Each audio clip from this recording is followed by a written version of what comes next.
আগে শুনেছি মেয়েরা আগে আগে বাসর ঘরে এসে বসে থাকে, কিন্তু আমার ক্ষেত্রে এমন উল্টো হবে তা বুঝতে পারিনি। দুর্ভাগ্যবশত আমি আমার শ্বশুরবাড়িতেই বাসর করছি আজ। আমার বিয়ে শাদী হতে হতে রাত প্রায় 3টা বেজে গেছে। রাত হওয়াতে বাসর রাতটা শ্বশুরবাড়িতেই হচ্ছে। আমি আদিল চৌধুরী, ইন্টার সেকেন্ড ইয়ারে লেখাপড়া করছি। আর আমার বউ, উনি আমার স্কুলের ইতিহাসের ম্যাডাম। বিয়ের সম্বন্ধটা কিভাবে হয়েছে তা সঠিক আমার জানা নেই। বাবার কড়া নির্দেশ ছিল এই মেয়েকে বিয়ে করতে হবে, তাতেই রাজি হয়ে গেছি। যাক, বাইরে ওকিঝুঁকি দিয়ে বুঝতে পেরেছি বাইরে শ্বশুর আর বউয়ের মাঝে তর্ক বিতর্ক হচ্ছে। ঘর থেকে বের হয়ে একপাশে দাঁড়াতে ওনাদের কথাগুলো স্পষ্ট বোঝা যাচ্ছিল। আমার বউ সোহাগা চৌধুরী বেশ উত্তেজিত কণ্ঠে বলছে, বিয়ে করব ঠিক আছে, কিন্তু এই হাঁটুর বয়সের একটা ছেলেকে বিয়ে করতে হবে এটা আমি কখনোই ভাবিনি। আর তোমরা আমার হাঁটুর বয়সী একটা ছেলের সাথে বিয়ে দিচ্ছ, যার নাক টিপলে এখনো দুধ বের হয়। শ্বশুরমশাই নম্র কণ্ঠে মেয়েকে বোঝানোর চেষ্টা করছে। এখন তো বিয়ে হয়ে গেছে, আগে বললে না হয় বিয়েটা ভেঙে দিতাম। তখন তো তুই রাজি হয়েছিলি, তার জন্য বিয়েটা দিয়েছি। এখন এভাবে না করলে লোকের সামনে আমার নাক কান কাটা যাবে। তোমার মান সম্মান রক্ষা করতে গিয়ে আমি আমার জীবন তো নষ্ট করতে পারি না। দেখ মা, মাথা ঠান্ডা কর। রাত অনেক হয়েছে, তুই এখন ঘরে গিয়ে ঘুমা। কাল এই বিষয় নিয়ে আমরা কথা বলবো। সকাল বাবার কথার তোয়াক্কা না করে হন হন করে রুমে আসতে থাকে। আদিল সকালকে রুমে আসতে দেখে রুমে এসে চুপটি করে বসে আছে। সকাল রুমে ঢুকে নিজেকে শান্ত করতে আদিল বলে ওঠে, আমার জন্য কি একটা বালিশের চাদরের ব্যবস্থা করে দিতে পারবেন? আমি না হয় নিচে ঘুমাবো। কোনো আপত্তি নেই, নিচে শুবেন কেন? আপনি আমার মাথার উপরে ঘুমান। আমার বাবাকে অবুঝ পেয়ে তো আমার গলায় ঝুলেই পড়েছেন, এখন নিচে নয় আমার মাথায় শুয়ে পড়ুন। আদিল সকালের কথাগুলো শুনে চুপটি করে আছে মাথা নিচু করে। আদিল আর কিছু না বলে সোফায় গিয়ে শুয়ে পড়ে।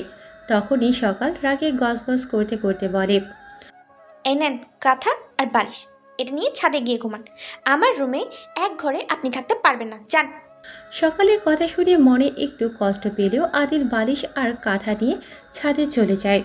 ছাদে গিয়ে পাঞ্জাবি খুলে ফেলে বিছানা পেতে মোবাইল টিপতে টিপতে এপাশ ওপাশ করতে করতে কখন জানি ঘুমিয়ে গেছি বলতেই পারে না। সকালে ঘুম থেকে উঠে নিজেকে ছাদে আবিষ্কার করতে বসতে বাকি রইল না, গত রাতে ঘুমটা মশাই নিয়ে গেছে। কোথাকার কাঁথা আর বালিশ বগল দাবা করে লুকিয়ে এসে এদিকে সেদিকে তাকিয়ে সকালের আড়াল হয়ে রুমে এসে বসতেই সকাল হাজির। সকালকে দেখে বেশ নিজের মধ্যে অজানা ভয় কাজ করতে শুরু করেছে। হুট করে সামনে আসতেই আদিল জিজ্ঞেস করে, কি হয়েছে, আপনি এখানে কেন? নাস্তার সময় হয়ে গেছে, তোমার কি? নাস্তা করো না, বুঝতে পারো না যে কখন নাস্তা করতে হয় আর কখন দুপুরের খেতে হয়? আদিল একগাল মুচকি হেসে সকালকে বলে, আমার তো এত সকালে নাস্তা করার অভ্যাস নেই। আপনার অনুমতি পেলে আমি এখন একটু ঘুমাবো আপনার বিছানায়। গত রাতে মশার কামড়ে তেমন ঘুম হয়নি। আপনার কলেজ নেই, সোজা গোসল করে কলেজে যান। এখন কোন ভদ্রঘরের ছেলে মেয়ে ঘুমায় আমাকে একটু বোঝান তো।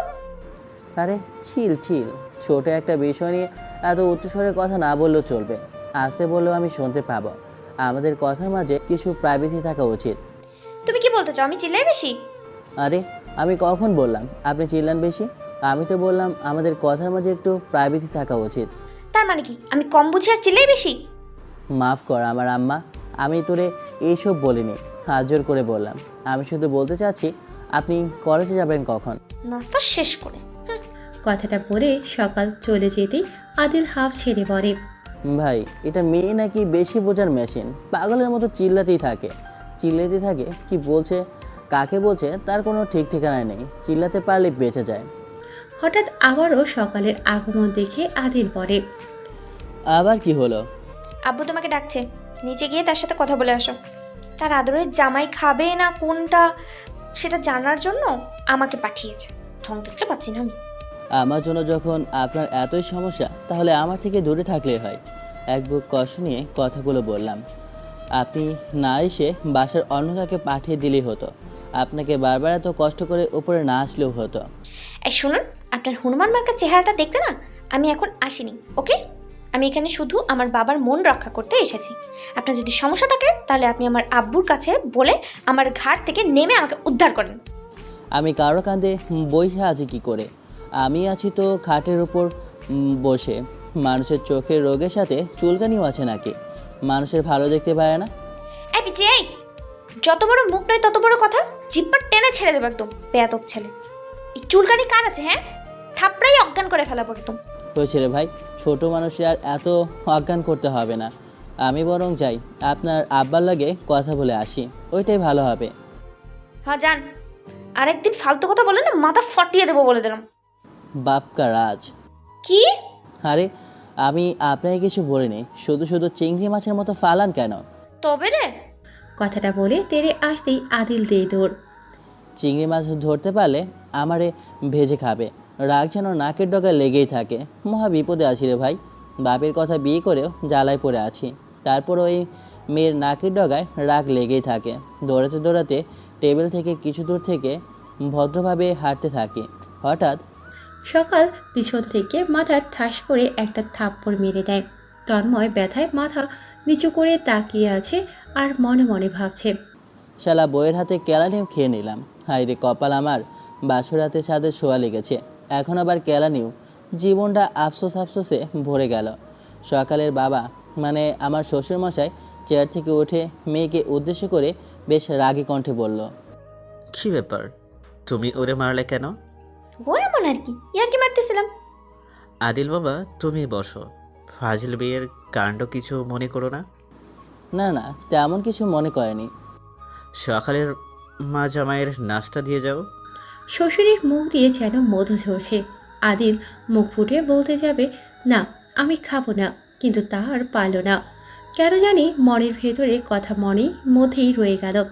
আদিল নাস্তা করতে করতে সকাল ব্যাগ নিয়ে বেরিয়ে যায় স্কুলের উদ্দেশ্য করে। আদিল নাস্তা শেষ করতেই তন্ময় কাঁধে আর হাতে ব্যাগ নিয়ে সোজা আদিলের শ্বশুরের বাড়ি ঢুকে পড়ে। তন্ময়কে দেখে সন্ধ্যা বলে ওঠে, কে আপনি? কাকে চান? আর এইভাবে ভিতরে ঢুকে কোথায় আসছেন? এটা আদিলের শ্বশুর বাড়ি মানে? গতরাতে যে ছেলে বিয়ে করেছে সেই বাড়ি না এটা? হ্যাঁ, কিন্তু আপনি কে? ছেলে কি আপনাদের দুলাভাই হয়? দুলাভাই হলে আপনি আমার সম্পর্কে বিয়ান হন। তাহলে বিয়ান মহর্ষি, আপনি একটু আপনার দুলাভাইকে ডেকে বলবেন তার ভাইরা ভাই এসেছে। ওয়েট ওয়েট, ভাইয়া? ভাই মানে কি? হ্যাঁ, ফাজলামো করেন মিয়া। আরে ফাজলামো না বিয়ান, আপনার আমার মনে ধরেছে। আপনি চাইলে আমরা ভাইরা ভাই হতে পারি, সমস্যা নাই। ও আল্লাহ গো, বলে কি? কিন্তু ভাইয়া আপনাকে তো আর আমার মনে ধরেনি। তন্ময় বুক ধরে সোফায় বসতেই সন্ধ্যা বলতে থাকে, বলেন কি ভাইয়া? বলিয়া মেরে ফেলার থেকে ছাইয়া থেকে হাতমার করে ফেলো। সন্ধ্যা মুখ ভেঙচি কেটে চলে যায়। এমন সময় আদিল আসতেই তন্ময় আদিলের দিকে ব্যাগ ছুঁড়ে মেরে বলে, এই না হতচ্ছাড়া, ব্যাগে কাপড় আছে, চেঞ্জ করে চল কলেজে যাই। তুই কখন আসলি? এই তো মাত্র আসছি, এসেই তো শালিটাকে দেখে আমি ফিদা হয়ে গেছি। সবগুলো কাঁচা বোম্বাই মরিস। ওয়েট কর, আমি তরিয়ে আসছি। কিন্তু বাইক এনেছিস তো? হুম। আদিল ভেতরে চলে যেতেই তন্ময় পায়ের ওপর পা তুলে মোবাইল টিপছে। এমন সময় সন্ধ্যা এসে হাজির। এনেন নাস্তা। আরে বাপরে, করেছে কি? বিয়ান সাহেবের দেখি দরদ হয়ে গেছে এক নজরেই। আমার ঠেকা পড়ছে আপনার দরদে পড়তে। হ্যাঁ, বাসি পচা খাবার পড়েছিল, ওটা আম্মু দিতে বললো তাই দিলাম, নয়তো কুকুর বিড়ালে খেত। কে? এটা বাসি পচা খাবার? আর সেটা আমার মানে মেহমানের জন্য? সমস্যা নেই, আপনি খেতে পারেন, পিওর এনার্জি থাকবে শরীরে। চান্দু, ফাইসা গেছি। মান সম্মান রাখতে খেলেও বিপদ, আর না খেলেও বিপদ। আল্লাহ আমার বাঁচাও। হঠাৎই তন্ময় মহৎ মানুষের মতো ফিটফাট হয়ে আমার সামনে হাজির। মামা চল, বিয়ান সাহেবা অন্য একদিন দেখা হবে। আরে মিয়া বসেন, এগুলা খাবে কে? হ্যাঁ, আপনার জন্য তো কষ্ট করে হাতে করে নিয়ে আসলাম, খাবে কে শুনি? হয় খাবার খান, নয়তো হাতে টাকা ছাড়েন। আরে বেটা খা। কিন্তু আরে ভয় নাই, বাসি পচা খাবার দিই নাই। আমরা এতটাও খারাপ না, মেহমানদের পরিপূর্ণ সেবা যত্ন করি। দুলা ভাই আপনিও খান। তন্ময় সন্ধ্যার কথায় মুসকি মুসকি হেসে নাস্তা খেতে থাকে আর মনে মনে বলে, হালার হুদাই ভয় পেয়ে গেছি, আরেকটু হলেই বিআইনের কাছে মান সম্মান হারাতাম। তন্ময় হালকার নাস্তা শেষ করে বিয়ানকে বিদায় দিয়ে বের হতে যাবে। এমন সময় সকালের দাদি এসে পথ আটকে দাঁড়ায়। দাদি থাকো, কলেজ থেকে ঘুরে আসি, আসার পরে তোমার সাথে গল্প করবো আনে। হারা এইদিক সেদিক তাকিয়ে এই নেই, কিছু টাকা আছে, এটা দিয়ে হাত খরচ করিস। আরে না, আমার কাছে আছে, তুমি রেখে দাও, লাগবে না আমার। আরে রাখ। কয়েকবারের জোরাজুরিতে টাকাটা নিতেই হলো। টাকাটা নিয়ে আমি আর তন্ময় বাইকে করে কলেজের দিকে যেতে থাকি। কলেজে ঢুকতে ফ্রেন্ডরা একে একে ঘিরে ধরলো। আরে বেটা মশায় কামড়াইছে, কইতে এমন লাল হইয়া গেছে। আরে বুঝিস না, এটা মশা না, ভাবির কামড়। আরে ওনাদের বাসায় মশা আছে। যাক, আজ আমার পক্ষ থেকে সবার পার্টি, মাগার কলেজ শেষে সবাইরে দাওয়াত দিতে পারেনি, তার জন্য অগ্রিম সরি। আরে কোনো ব্যাপার না, তোর বাপের মতন বাপ হলে দাওয়াত কপালের জুটবে কি করে? তো আজকে যাব কই? সায়ন মামার তেহরির দোকানে আর কালাভুনা খেতে। আসল কালাভুনা পাবিনি। আরে বেটা, সায়ন মামার কালাভুনার যে টেস্ট, খাইলে হাতে লেগে থাকবে। তো চল ক্লাসের দিকে যাই। সকলের সাথে হাঁটতে হাঁটতে যাচ্ছি, এমন সময় সকালের সাথে দেখা। তন্ময় মুখ লুকিয়ে বলে ফেলে, গুড মর্নিং ভাবি। আদিল হঠাৎই বিষম খায়। 2-3টা সকাল চোখ রাঙিয়ে বলে, ভাবি শব্দটা কে ব্যবহার করলো? কে বলেছিস? কথা কস না কে? ম্যাম, কেউ তো বলে নাই। তাহলে কি হাওয়ায় ভেসে আসছে কথাটা? যান ক্লাসে যান, আমি আসছি। ঠিক আছে। কথা বলে সকলে ক্লাসরুমে যেতে সকাল ম্যাম ক্লাস নিতে আসে। সকাল ক্লাসের প্রথমেই এসে আদিলকে উদ্দেশ্য করে বলে, আদিল দাঁড়াও। জি ম্যাম। বউকে ম্যাম? ক্লাসে আসার সময় যারা যারা ছিলে সবগুলো দাঁড়াও। সবগুলো দাঁড়াতেই হঠাৎ এমন কথা বলে শুনে সকলেই বিশেষ করে আদিল মেরে আছে। সকাল ম্যাম বলে, একজন আরেকজনের কান ধরে ক্লাসের এক কোণে দাঁড়ায় থাকো। আজকে পুরো ক্লাস এভাবেই থাকবা। কিন্তু আমাদের অপরাধ কি? আপনি পার্সোনালভাবে প্রতিশোধ নিচ্ছেন, এটা ঠিক না ম্যাডাম। আমি তোমাদের থেকে শিখবো নাকি তুমি আমার থেকে শিখবে? এটা বলো আগে। তাহলে আসো, এখানে এসে 60 জন ছাত্রছাত্রীদের তুমি পড়াও। আদিল মাথা নিচু করে বলে, সরি ম্যাম। সবগুলো দাঁড়াও কান ধরে। কি আর করার, সকাল ম্যামের কথায় একে অপরের কান ধরে ক্লাসের মধ্যে দাঁড়িয়ে থাকলাম। সকলে দেখছে আর মুচকি মুচকি হাসছে। নিজেদের মধ্যে অপমান বোধ জাগছে, কিন্তু কিছু করার নেই। ফিসফিস করে তন্ময়কে উদ্দেশ্য করে বললাম, শালা ক্লাস শেষ হোক, তোরে ভাবি বলা বের করবো আমি। আমার কি দোষ? আমি কি জানতাম তোর বউ তোর ওপরে এত ক্ষেপে থাকবে? ক্লাস শেষ হতেই ম্যাম চলে যায়। সকলে কান ছেড়ে টেবিলের ওপর বসে মনের কষ্টে আদিল বলে, ভাববে আমার বাপরেও কেউ ডেকে আন, তার বৌমার ভয়ঙ্কর রূপখানি একটু দেখায় আনি। মায়া ফর্সা হলে কিছু হয় না, আমার বাপরে বোঝা কেউ। আচ্ছা বাদ দে, চল বাইরে যাই। আরে রাখ, ওই বেডির যেই না চেহারা, কুত্তায় দেয় পাহারা। শালের ভাব দেখলে পা থেকে মাথা অবধি জ্বলে আমার। গত রাত থেকে আমারে জ্বালানো শুরু করেছে, এখন অবধি জ্বালিয়ে যাচ্ছে। তন্ময় ইশারায় কয়েকবার পেছনে তাকাতে বললেও তন্ময় রাগ করে বলে, আব্বে ছাড়, পিছনে খুব আর কিছু না বলে কথাটা আটকে যায়। পিছনে তাকিয়ে, ম্যাম আপনি এখানে কখন আসেন? কুত্তা যখন পাহারা দেয় তখন আসছি। প্রিন্সিপালের রুমে আসেন, যদি আপনার কষ্ট না হয় তাহলে আসতে পারেন। ওকে। সকাল চলে যেতেই আদিল রাগী কণ্ঠে বলে, ওই শালারা আইসে, তোরা কস নাই কেন? তোমার এতক্ষণ ধরে পেছনে তাকাইতে কইতাছি, তুমি না তাকাইয়া নাটক করতেছো। ডিরেক্টরের কাছে ধরা খাইছো, এখন বুঝবা কত ধানে কত চাল। আল্লাহ জানে আমার কপালে কি আছে। থাক থাক তোরা, আমি ঘুরে আসি। আদিল হাঁটতে হাঁটতে প্রিন্সিপালের রুমের সামনে গিয়ে দরজায় নক করে ভেতরে ঢোকে। ভেতরে ঢুকতেই নজর যায় সকাল স্যারের সামনে বসে আছে। স্যার আসসালামু আলাইকুম, আমাকে ডেকেছেন? হ্যাঁ, ম্যামের কথা শোনো না কেন তুমি? শুনলাম তুমি নাকি লিডার হয়েছো। কি ব্যাপার আদিল, তোমার নামে তো কোনো রিপোর্ট ছিল না। স্যার আমি তো এমন কিছু করিনি। ম্যাম তো সকালে ক্লাসে গেল, ক্লাস ভর্তি ছেলে মেয়েদের সামনে আমাকে কান ধরে দাঁড়িয়ে থাকতে বলল, কিন্তু কেন বললো জানি না। আমার অপরাধ কি জানি না, তার জন্য ম্যামের কাছে প্রশ্ন করেছি, ম্যাম আমার অপরাধ কি? শুনে উনি বলল, তুমি শেখাও, আমি চলে যাই। ধন্যবাদ স্যার, আসসালামু আলাইকুম। আদিল আর সকাল বের হতেই আদিলকে করা হুঁশিয়ারি দিয়ে সকাল বলে, বিষয়টা ভালো হলো না, দেখে নেব আমি। ওরে বাপরে, আমি ডরাইছি। চাপবে, দেখে নিস। দুজনে দুদিকে হাঁটতে থাকে। সকাল হাঁটতে হাঁটতে আর রাগে বিড়বিড় করতে করতে অফিসের দিকে যায়। এমন সময় সকালের ফোনে একটা কল আসে। মোবাইলের দিকে তাকাতেই সকালের মুখে মুচকি হাসি ফুটে ওঠে। কল রিসিভ করতেই ওপাশ থেকে বলে, হ্যালো, কি ব্যাপার? আজ কয়েকদিন তুমি কল দাও নাই। কি কোনো সমস্যা নাকি? আরে না, বলো কেমন আছো তুমি? ভালো আছি। তুমি কি কলেজে? হ্যাঁ কলেজে, তবে ক্লাসে দেরি আছে। আমি আর তুমি না হয় ততক্ষণ গল্প করি। ঠিক আছে। তা তোমার পাসপোর্টের কি খবর? আসছো তো? আমার পাসপোর্ট হয়ে গেছে। এখন তুমি সিঙ্গাপুর থেকে বাংলাদেশে আসলেই আমি তোমার সাথে চলে যাব। খাওয়া দাওয়া করেছো তুমি? তুমি করেছো? হ্যাঁ, আমি সকালে নাস্তা করে আসছি। হুম, করছি। তুমি কি অফিসে? আচ্ছা সোনা, আমরা পরে কথা বলি। আসলে আমি অফিসের সামনে আছি, অফিসে ঢুকবো। ঠিক আছে, সাবধানে থেকো। তুমিও। সকাল অফিসে একগাল হাসি মুখ নিয়ে অফিসে ঢোকে। সকালে মনটা অনেক হালকা হয়ে গেছে। ওইদিকে আদিল আর ওর বাকি বন্ধুরা সায়ন মামার দোকানের দিকে যেতে যেতে গল্প করে। স্যার তোকে আবার ডাকলো কেন? আর বলিস না, গিয়ে স্যারের কাছে বিচার দিয়েছে। শালার জীবনটা বেদনার।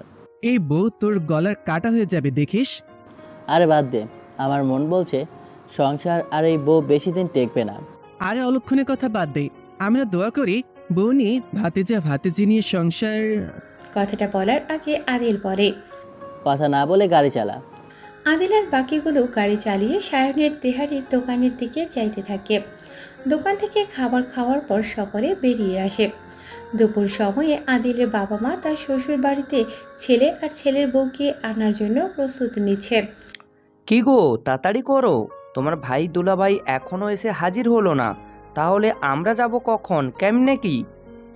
একটা নতুন জায়গায় যাব, সেখানে একটু সকাল সকাল না গেলে কি হয়? এদের নিয়ে কিচ্ছু হবে না।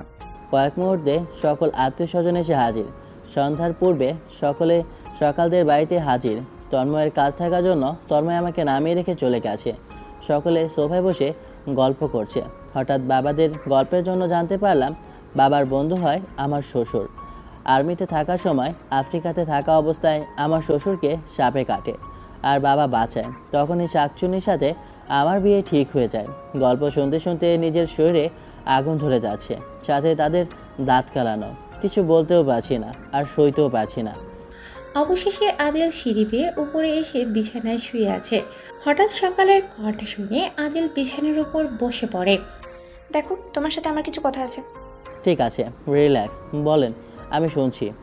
আমার অন্য কোথাও রিলেশন আছে। আমি ওরা ছাড়া বাঁচবো না। আমি ওর সাথে থাকতে চাই। তো করে নেন, সমস্যা কোথায়? আপনি করে নিলে লেটা চুকে গেল, আমাকে বলে কী লাভ হবে শুনি? আরে আমি না বাবাকে বলতে পারছি না। না আমি আমার বয়ফ্রেন্ডকে বলতে পারছি আমি বিয়ে করেছি। তো আপনি এখন কি চান? আমি আপনাকে আপনার বিয়ের হাতে তুলে দেব? ভাই, তাহলে আপনি মেয়াদবিহীন গাঁজা খেয়ে মাতাল হয়ে আছেন, রান্না করে গিয়ে লেবু খান। দেখো, দেখছি, বলেন। আমার ডিভোর্স লাগবে। তুমি আমাকে ডিভোর্স দিয়ে দাও। আমি আমার ভালোবাসার মানুষের সাথে সুখে শান্তিতে থাকি। তো ডিভোর্স তো আপনিও দিতে পারেন, আর তারপর আপনার বিয়ের সাথে গিয়েও সংসার করতে পারেন। এটা তো আমাকে বলার কিছু নাই। কিন্তু আমি একটা মেয়ে, আমার সম্মান আর বাবার সম্মানের কি হবে? আমি আপনাকে তালাক দিলে লোকে বলবে আপনার মধ্যে সমস্যা আছে। আমিও বুঝতে পারবো তাদের, কিন্তু আমি দিলে আমি আমার ভালোবাসা কখনোই পাবো না। তো আপনার বিয়েকে আসতে বলেন মিরপুর 2-এ, ওখানে মিট করে তারপর সব কিছু করে দেব আমি। আদিল, তুমি কেন বুঝতে পারছো না আমার দুর্বলতা? আপনার সম্মান আছে আর আমার সম্মান নেই, তাই না? আপনাকে আমি তালাক দিলে আমার বাবার কি হবে? একতরফা সব কিছু দেখতে ভালো লাগে, দুতরফা না। আর মেয়েদের কি বিএফের হাত ধরে চলে যাবে? একটা বাচ্চা কোলে করে নিয়ে আসলে অতীতের সবই তো মেনে নেবে। কিন্তু আমি যদি আপনাকে তালাক দিই, তাহলে আমার বাবা আমাকে ঘাড় ধরে বাসা থেকে বের করে দেবে, আমার সাথে সব সম্পর্ক নষ্ট করে দেবে। তাদের ছেড়ে আমি থাকতে পারবো না, তাই আমাকে মাফ করেন। আদিল কথাগুলো বলে দ্রুত ছাদে চলে আসে। সকাল আদিল চলে যাওয়ার পর বিছানায় শুয়ে কাঁদতে থাকে আর ভাবতে থাকে। এভাবেই সকাল কখন ঘুমিয়ে যায় তা তার কাছে অজানা হয়ে যায়। এভাবেই রাত কেটে যায়। পরের দিন সকালে আদিলের বাবা সকাল আর আদিলকে নিয়ে বাসায় চলে আসে। বাসায় আসতে আদিলের রুমে সকাল আর আদিল দুজনেই চলে আসে। তখনই আদিলকে উদ্দেশ্য করে সকাল বলে, সরি। কেন হঠাৎ সরি বলার কারণ কি? গতকালকের কথাগুলোর জন্য। আসলে আমি তোমার পরিবারের চিন্তা না করেই এসব বলে ফেলেছি। It's okay. আমাকে 6 মাস তোমার সাথে থাকার সুযোগ দিবা? তারপরে আমি আমার বিএফের কাছে চলে যাব। আমার বিএফ 6 মাস পরে সিঙ্গাপুর থেকে দেশে আসবে। ঠিক আছে, তবে আমাদের এখানে এভাবে স্বামী স্ত্রী অভিনয় করে বেশি দিন থাকতে পারবো না, তাই এখান থেকে দূরে কোথাও গিয়ে 1 মাস থাকতে হবে। হঠাৎ করে এসব হবে না, তাই প্ল্যান করতে হবে। আমাকে কিছুটা সময় দাও, তারপর না হয় আমি কিছু প্ল্যান করছি। দেখেন আপনি কি করবেন, আপনার যেটা ভালো লাগে, প্ল্যান হয়ে গেলে আমায় বললেন। ঠিক আছে। সকাল রুম থেকে বের হতেই আদিলের চাচাতো বোন এসে হাজির। ভাবি, আসেন আমাদের সাথে নিচে। কি হয়েছে? আরে আসেন, সকলে আপনার হাতে মেহেদি দেওয়ার জন্য অপেক্ষা করছে। সকাল সকলের সাথে গিয়ে মেহেদি দিতে ব্যস্ত হয়। ওই পথে আদিল শার্টের বোতাম ঠিক করতে করতে বাইরে যাচ্ছে। এমন সময় আদিলের বাবার কঠোর কণ্ঠে বলে, কোথায় যাচ্ছ এই সকাল সকাল? আব্বু, তন্ময় একটু দেখা করতে বলছে, একটা চাকরির জন্য, ওর সাথে একটু কথা বলতে যাচ্ছি। চাকরি কেন করবি? আমাদের মার্কেটে দোকান আছে, ভালো ব্যবসা আছে, ওইগুলো করো। আপাতত 6 মাসের মতো চাকরি করতে চাই, তারপর না হয় ব্যবসা হ্যান্ড ওভার করবো। না, চাকরি টাকরি করতে হবে না, বাসায় দেখাশোনা করো। আচ্ছা, আমি তবুও একবার দেখা করে আসি। আচ্ছা ঠিক আছে। ঠিক আছে বাবা। আদিল টানা পায়ে বাসা থেকে বেরিয়ে হাঁপ ছেড়ে বাঁচে। গ্যারেজ থেকে গাড়ি বের করে তন্ময়ের বাসার উদ্দেশ্যে বের হয়। তন্ময়ের বাসার সামনে গিয়ে কলিং বেল চাপতেই তন্ময়ের বোন এসে দরজা খুলে দেয়। আমাকে দেখে মুখ ভেকচি কেটে চলে যায়। লে, তোর আবার কি হলো? এভাবে অ্যাটিটিউড দেখাচ্ছিস কেন? বউয়ের আঁচলের তল থেকে বের হলে কেন? বিয়ে করেছো বউয়ের কাছেই থাকতে। ও আচ্ছা, এটা নিয়ে রাগ করেছিস? আরে আমার বাবা আমারে জোর করে বিয়ে দিয়ে দিয়েছে। বাসা থেকে বলেছে বিয়ে খেতে যাবে, বিয়ে বাড়ি গিয়ে শুনি আমারই বিয়ে। এখন তোদের বলবো কি করে বল? হয়েছে হয়েছে, এত অজুহাত আর দিতে হবে না। যার সাথে দেখা করতে আইছেন সে নিজের রুমে গেমস খেলে, যান। 2টো কপি উপরে পাঠিয়ে দে প্লিজ। বউকে বলো আমি আর বানিয়ে দিব না। আমার লক্ষ্মী বোন, প্লিজ তোরা চকলেট কিনে দেবো, ওকে? পরে না দিলে কিন্তু খবর আছে। হ্যাঁ আন্টি, কেমন আছেন? ভালো আছি, তুমি কেমন আছো? ভালো আন্টি। তন্ময় কি ওপরে আন্টি? হ্যাঁ যাও, উপরে আছে। আদিল দ্রুত সিঁড়ি বেয়ে তন্ময়ের রুমে ঢুকতে গিয়ে দেখে কানে হেডফোন লাগিয়ে গেমস খেলছে। পেছন থেকে গিয়ে ঠাস করে মাথায় একটা থাপ্পড় মেরে সোফায় বসে পড়ে। তন্ময় হেডফোন খুলে বলে, কে রে? আমি রে। ও, কখন আসছিস? হঠাৎ আমাদের বাসায়? আজ না তোর বউকে নিয়ে আসছে তোদের বাসায়? আর বউ, তোর সাথে কিছু জিনিস নিয়ে কথা বলতে আসে, কিন্তু এখানে না, তৈরি হয়ে নে, বাইরে যাব, বাইরে গিয়ে কথা বলবো না। কি হলো আবার? কিছু কি হয়েছে? অনেক কিছু, এখন চল দেখি। তুই একটু বস তাহলে। কথাটা বলে তন্ময় ওখান থেকে আলমারির কাছে যেতেই চুটকে এসে কফি দিয়ে যায়। বসে বসে কফি খাচ্ছি আর মোবাইল টিপছি।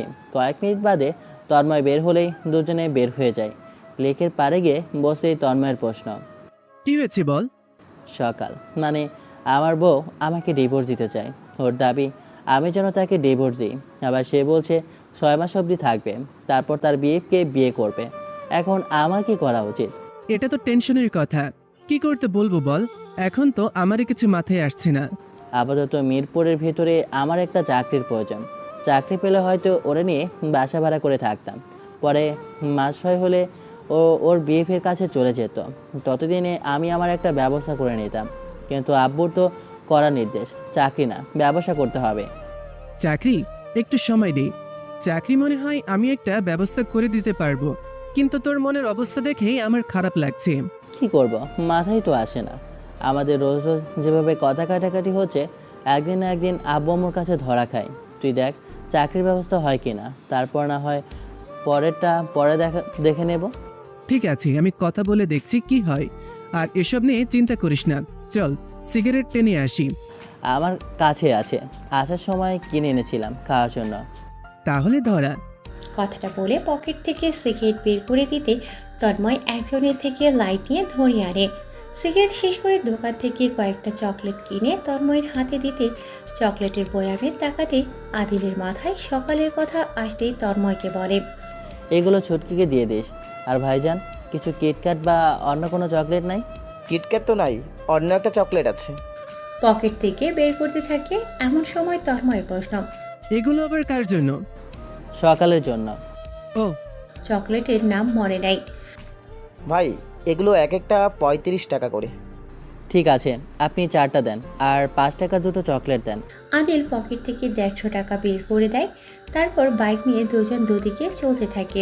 আদিল বাসায় ঢুকে দেখে আম্মু সোফায় বসে পাশের বাসার আন্টির সাথে গল্প করছে। এমন সময় আদিল বলে, আম্মু, সকাল কোথায়? সকাল উপরে। এগুলো কি? চকলেট খাবে নাকি? না, সকালকে গিয়ে দে। আচ্ছা। আদিল সিঁড়ি বেয়ে উপরে উঠে সকালের নাম ধরে কয়েকবার ডাকতেই রুম থেকে উকি মেরে বলে, কি হয়েছে? কিছু না। আদিল রুমে ঢুকে আয়নার সামনে দাঁড়িয়ে শার্ট খুলতে পেছন থেকে সকাল বলে, কি হয়েছে? এবার ষাঁড়ের মতো আমার নাম ধরে ডাকছো কেন? নাম ধরে ডাকার জন্য সরি। নিচে পাশের বাসায় আন্টি ছিল, তাই ফর্মালিটির জন্য ডেকেছি। এই নেন, এইগুলো আপনার জন্য। কি এগুলো? দেখেন, শার্ট খুলে বিছানায় রাখতে সকালের চোখ দিয়ে আগুন বের হয়ে পড়ছে। এই নোংরা ছেলে, এই শার্ট এখানে কেন? হ্যাংলার মতো এক ডজন কি আমার চুল ছিঁড়তে কিনেছে? হ্যাঁ, শার্ট উঠিয়ে হ্যাঙ্গারে রাখো। ঘামওয়ালা শার্ট এখানে রেখেছিস কেন? এই কথাগুলো নর্মাল কণ্ঠে বললেও পারতেন, এভাবে রেগে কথা বলার কিছুই নেই। তুই কি করছিস খোকা? এখন তুই টোকারি। ভাই, আমি রেখে দিচ্ছি, ওয়েট প্লিজ। হ্যাঁ, ওয়েটার খেতে আগুন। আর মুখ না লেগে শার্টটা হ্যাঙ্কারে লাগিয়ে সোফায় বসতেই সকাল নর্ম কণ্ঠে বলে, ধন্যবাদ চকলেট আনার জন্য। এই মেয়েকে বোঝা বড় দেয়, কখন কি মরে থাকে আল্লাহ জানে। মনে মনে কথাটা বলে উঠতে যাবে তখনই বলে, বিকেলে ঘুরতে নিয়ে যাবেন? টাকা নেই আমার। টাকা আমি দিব। ওকে। কথাটা বলে আদিল নিচে আসতেই আদিলের আব্বু বলে ওঠে, আদিল, এখানে বসো, কিছু কথা আছে তোমার সাথে। আদিল সোফায় বসতেই আদিলের আব্বু আদিলকে বলে, অনেক ভেবে দেখলাম তুমি জব করতে চাও, এটাও ঠিক আছে। নিজের পায়ে দাঁড়াতে চাও, এটাতে আমার না করার কিছু নেই। আমি আমার এক বন্ধুকে বলেছি তার ভাগনার একটা FM রেডিওর সেন্টার আছে, ওখানে কথা বলবে, কিন্তু সমস্যা হলো এটা এখান থেকে বেশ খানিকটা দূরে। ও, সমস্যা নেই আপু, আমি সব ম্যানেজ করে নেব। তাহলে আমার বন্ধু ফোন দিলে তুমি ওখানে চলে যেও। আসলে তোমার বোমাকে সাথে করে নিয়ে যেতে চাই। ও ওখানে থাকলে একটা বাসা ভাড়া করে থাকতাম। রান্না টান্নাও করে দিলে আমার একটু উপকার হবে, নয়তো কাজ থেকে এসে রান্না করাটা অসম্ভব হয়ে যাবে। ঠিক আছে, আমি বৌমার সাথে কথা বলছি এই বিষয় নিয়ে। ঠিক আছে। আদিল উঠে বাগানে গিয়ে বসে। এভাবে কিছুদিন কেটে যায়। আদিলের জব লেগে যায়। আদিল আর সকাল চলে আসে নতুন বাসায়। একটা রুম, তার মাঝে একটা বেড দেখে সকাল বলে, আমার আর তোমাকে এই এক বিছানায় থাকতে হবে? তাছাড়া কিছু করার নেই। তুমি কি পাগল হয়ে গেছো? আমি একসাথে ঘুমাতে পারবো না। আমার বিহেভ জানলে উল্টোপাল্টা ভাববে। ও হ্যালো, আপনার বিয়ে যদি শোনে আপনার বিয়ে হয়েছে, তাহলে সে বলবে বাসর রাতে ইটিস পিটিস হয়েছে। এটা সবার মনেই আসবে, কমন বিষয়। কিন্তু তুমি তো ছাদে ঘুমিয়েছিলে। আমি তো আমার বিহেভকে সত্যিটাই বলবো। সে আপনি কি করবেন আপনিই জানেন। দেখি, কোমরার জন্য একটা রুম, আপনি যদি বিছানা শেয়ার করে শুতে না পারেন, তাহলে আপনি একদিন নিচে ঘুমাবেন, আমি একদিন নিচে ঘুমাবো। এই শক্ত প্লাস্টারের উপরে ঘুমাতে হবে? আমি পারবো না। কম্বল আছে, 2 ভাগ করে 1 ভাগ করে নেবেন, ওপরে কাঁথা পেরে নেবেন, তাহলেই হয়ে গেল। তাহলে ঘুমানো যায়। আর হ্যাঁ, আপনি একদিন রান্না করবেন, আমি একদিন রান্না করব। নিজের কাপড় নিজেরাই ধুয়ে দেব। একদিন আপনি রুম পরিষ্কার করবেন, একদিন আমি। আর হ্যাঁ, থালা বাসনও একদিন আমি, আর একদিন আপনি। আমি এসব পারবো না, আর আমি এসব পারিও না। পারলে একটা কাজের বুয়া রেখে নাও। মানুষের মাথা খেতে তো পারেন। আর শোনেন, আপনি রান্না না করলে না খেয়ে থাকবেন, সেটা আপনার ব্যক্তিগত বিষয়। আজ আমি সব করছি, কাল আপনি করবেন। তুমি কাজের বুয়া রাখতে পারবে না তো বিয়ে করেছো? হ্যালো, আমি আপনাকে বিয়ে করতে চাইনি, নির্ঘাত বাবা বললো তাই আমি বিয়ে করেছি। নয়তো কত ভালো ভালো মেয়ে ছিল বিয়ে করার জন্য, দৌড়ে গিয়ে বান্দরের গলায় মুক্তোর মালা দিতাম না আমি। আর আপনি এসব কাজ যখন পারেন না, লাফাতে লাফাতে বিয়ে করতে কে বলেছে? খোঁচা মেরে কথাগুলো বললাম। Just shut up. বাসায় এসে তোমার মুখ খুব লম্বা হয়ে গেছে না? যা মন চাই তাই বলছো। শোনেন, এত ঝগড়া করতে পারি না আমি। আপনি রান্না করতে না পারলে নিজের টাকা খরচ করে বুয়া ভাড়া করেন, আমি এসব করতে পারবো না। ওকে ওকে, এখন জানতো গিয়ে কিছু রান্না করে। রান্না করার মতো কিছুই নাই, বাজার করতে হবে, তার সাথে খাবার কিনে আনতে হবে। কি খাবেন বলেন? বেশি কিছু না, 1 প্লেট তেহেরি, একটা কোক, বার্গার, নেহেরি, ফুচকা, এগুলো হলেই হবে। এগুলো বেশি কিছু না হলেও আর কম হলো কিসে? পুরো মাসের রেশন একদিনেই খাবে, তো আর কিছু কি বাদ আছে? থাকলে একটা কাগজে না থাক, আপনিও আমার সাথে চলেন, যান তৈরি হয়ে নেন। ঠিক আছে। সকাল উঠে ব্যাগ থেকে কিছু শাড়ি বের করে আদিলকে বলে, বাইরে যান। বাথরুমে কি করেন না, মানে কাপড় পাল্টান? এই লুচ্চাবরা, বেরো। নিজের মান সম্মান বাঁচাতে নিজেই বের হয়ে এলাম। অপেক্ষা করতে রইলাম দরজার সামনে। এমন সময় পাশের ফ্ল্যাটের একটা মেয়ে আমাকে দেখে হঠাৎ দরজার সামনে গিয়ে দাঁড়িয়ে যায়। সুযোগ বুঝে আদিলও একটু টাঙ্কি মারতে থাকে। হঠাৎ সকালের ডাকে আদিল বিরক্ত কণ্ঠে বলে, কি হয়েছে? ভিতরে আসো একটু। কাপড় পরা শেষ? আরে আসেন না। এর কি আমাদের মতো বিচিতে চেন টেন আটকে গেল নাকি কে জানে। আদিল ভেতরে গিয়ে পুরো থপ। আদিলের চোখ যেন সকালে নাভি থেকে সরছে না। তখনই রাগী কণ্ঠে সকাল বলে, এই বেতো, এখানে কি? উপরে তাকান, থাপ্পড় খাবেননি। না মানে সরি, ডাকলেন কেন বলেন? ওইখানে একটা তেলাপোকা দেখছি। ভালো তো, তাহলে তেলাপোকাকে ধরে ওর মাথা ঝগড়া করে খান। আমাকে ডাকার কি আছে নিজের চাচা বোনকে দেখে? মেয়ে মানুষের মতো পায়ে পা লাগিয়ে এত ঝগড়া করিস কেন রে? কথাটা বলে পায়ে হিল দিয়ে পাড়া মারতেই হুরি মা, এই ছাড়েন ছাড়েন। হাপ, চিল্লাবেন একদম। ওকে ওকে, এবার তো ছাড়েন। সকাল পা ছেড়ে দিয়ে পাশে দাঁড়াতেই আদিল হুট করে শাড়ি হালকা পায়ের থেকে উপর করে হিল দেখতে সকাল আদিলের টাট মিঠে ধপাস করে একটা কিল বসিয়ে দেয়। আদিল পিঠ ধরে জায়গায় বসে পড়ে। কিছুক্ষণের জন্য আদিল ওভাবে স্ট্যাচু হয়ে রয়।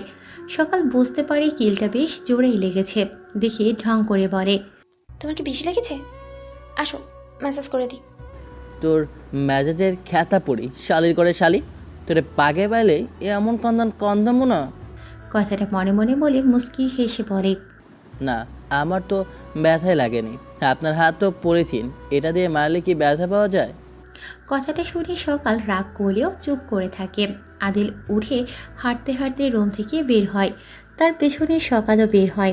দরজায় তালা লাগিয়ে দুজনে হাঁটতে হাঁটতে বের হয়। একটা রিক্সা ভাড়া করে দুজনেই বাজারের দিকে হাঁটতে থাকে।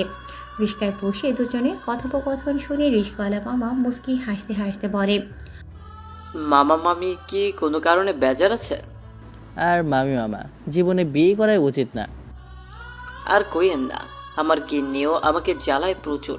মাগার আমাগো মধ্যে যাই ঝগড়া হয়, আল্লাহর মুখ রহমতে কেউ কাউকে ছাড়া থাকতে পারি না। মামি তাহলে আপনাকে অনেক ভালোবাসে, কিন্তু মামা জানেন তো সবার কপালে ভালোবাসা থাকে না। জানেন তো মামা, কুত্তার পেটে ঘুষ সহ্য হয় না, তাই সবাই ভালোবাসাও পায় না। এটার সাথে কুত্তার পেটে ঘি হজম না হওয়ার কি সম্পর্ক? মানলাম সবার কপালে ভালোবাসা থাকে না, যেমন আমাকেই দেখেন এক্স সেরে গেল, আর আপনি কি বলবো, আপনার থেকে আপনি ভালো জানেন। মামা আপনাকে কি নতুন বিয়ে? মামা আপনার পছন্দ হলে আপনি নিয়ে যান, আমার কোনো আপত্তি নেই মামা। সকাল কথাটা শুনতেই আদিলকে জোরে জোরে চিমটি কাটতে থাকে। আদিল ব্যথায় রিক্সায় বসে হালকা লাফিয়ে ওঠে। কি হলো মামা, কোনো সমস্যা নাকি? না মামা, পিঁপড়ায় কামড় দিয়েছে, আপনি চালান, বাজার আর কত দূর? রিক্সায় পিঁপড়া উঠলো কখন? আর বললেন না মামা, পিঁপড়ার দুটো হাত, বড় বড় নখ, বড় বড় মুখ, মানে টোটালি সব বড় বড়, কামড়ে চামড়া ছিলে নিয়েছে। বাবু অনেক বকবক হয়েছে, এখন চুপ করো না তো। কথাটা বলে আদিলের কানে কানে বলে, নয়তো ধাক্কা মেরে রিক্সা থেকে ফেলে দেবো। আদিল মুখ ফসকে জোরেই বলে ওঠে, এ না। কি হলো মামা, কোনো সমস্যা? সমস্যা বলতে অনেকক্ষণ তো হলো, এখনো বাজার পেলাম না। রিক্সাওয়ালা কিছু না বলে একটা বাজারের সামনে দাঁড় করিয়ে বলে, মামা এটা বাজার। দুজনে নেমে ভাড়া মিটিয়ে চলে আসে। এমন সময় সকাল বলে, আমার খিদে লাগছে, খামো। আদিল খুব বিরক্ত হচ্ছে, তবুও শান্ত গলায় বলে, সামনেই বাজার, ওখানে গিয়ে তেহরির দোকান পেলে ওখানে বসে তেহরি খেয়ে নিন। কথাটা বলে মনে মনে বিরক্তকর কণ্ঠে বলে, আল্লাহ কি বিপদটাই না ঘাড়ে চাপিয়ে দিয়েছো আমারে। অবশেষে সকাল একটা তেহেরির দোকান দেখে আদিলকে দেখাতেই আদিলও নিয়ে যায়। ওখানে ঢুকে খাবার অর্ডার দিতে 2 প্লেট খাওয়া শেষ হলে আদিল বলে, আদিল আরেক প্লেট দিতে বলি। না, আমার পেট আপাতত হালকা ভরছে, পরে না হয় ফুচকা খাওয়ার জায়গা থাকবে না। 2 প্লেট খাওয়ার পরেও আপাতত হালকা পড়েছে, বাহ কি খেলা দেখাইলে রে সকাল। সকালের খাওয়া শেষ হতেই আদিল বিল মিটিয়ে চলে আসে। বাইরে এসে ফুচকা দিয়ে প্রায় 600-700 টাকা মতো খরচ হয়ে যায়। পরে আদিল আর সকালে বাজার করে চলে আসে। বাসায় আসতেই সকাল বলে, ধন্যবাদ। কেন? আমাকে খাওয়ানোর জন্য। ধন্যবাদে কাজ হবে না, আপনি আমারে মোট 1410 টাকা দেবেন। হ্যালো, কিসের টাকা? 1 পয়সাও দেবো না। বিয়ের পরে আমার সব দায়িত্ব আপনার, আমি কেন টাকা দেবো? ও আল্লাহ গো, এটা কেমন লজিক? তুমি বেটা বড় লুচ্চা যে। আমি এমনিতেই আমার বিএফকে বোঝাতে পারবো না, তার উপরে সে এক বিছানায় থাকতে চায়। সর বেটা লুচ্চা। লুচ্চা গো, এত তাকাই আছো কে? তোর লগে আমার থাকা যাবে না, আলাদা বাসা ভাড়া নিতে হবে। সকাল মুখ ভেঙচি দিয়ে চলে যেতে আদিলও চলে যায় নিজের রান্নার কাজে। একা বসে বসে রান্না করছে। এদিকে সকাল দিব্যি হেডফোন লাগিয়ে গান শুনতে থাকে। এভাবে প্রায় মাসখানেক চলে যায়, কিন্তু সকাল আর আদিলের মাঝে ঝগড়া কমে না। তবে আদিল মায়া জড়াচ্ছে। অফিসে বসে এফএম রেডিওতে কথা বলছে আদিল। এমন সময় তন্ময়ের কল আসে। কল আসতেই এফএম কথা বলতে থাকে। আসিফ ভাই, আপনাকে অসংখ্য ধন্যবাদ। আপনার জন্য আজকে আমাদের স্পেশাল গান সর্বোচ্চ মঙ্গল ও রাধে। আশা করি আপনারা সকলেই আমাদের অফিসিয়াল ইউটিউব চ্যানেল সাবস্ক্রাইব করে দিয়েছেন। প্লিজ এনজয় ইয়োর গান। গান জুড়ে দিলে আদিল ফোন নিয়ে রুম থেকে বের হয়ে তন্ময়কে কল করে।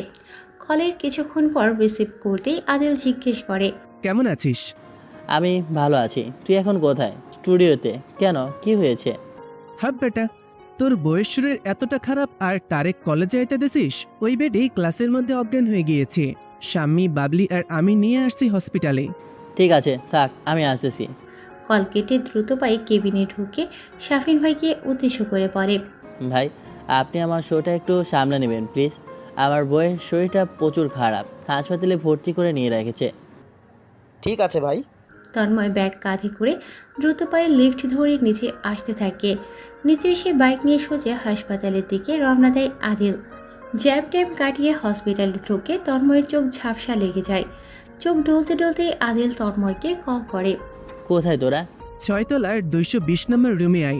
সকালে ওইখানেই বসে আছি। ঠিক আছে। আদিল কথা না বলে লিফট দিয়ে 6 তলায় উঠে যায়। 220 নম্বর রুমে ঢুকতে জানালার পাশের বেডে সকালকে শুয়ে থাকতে দেখে ভেতরে ঢুকে সকালের পাশে বসে কিছুক্ষণ সকালের দিকে তাকিয়ে সকালের চুল সরিয়ে দিয়ে আদিল বলে, হয়েছে কি? জানি না কি হয়েছে, স্যালাইন চলছে। এরপর ডক্টর আসলে ওইখানেই নিয়ে যেতে হবে।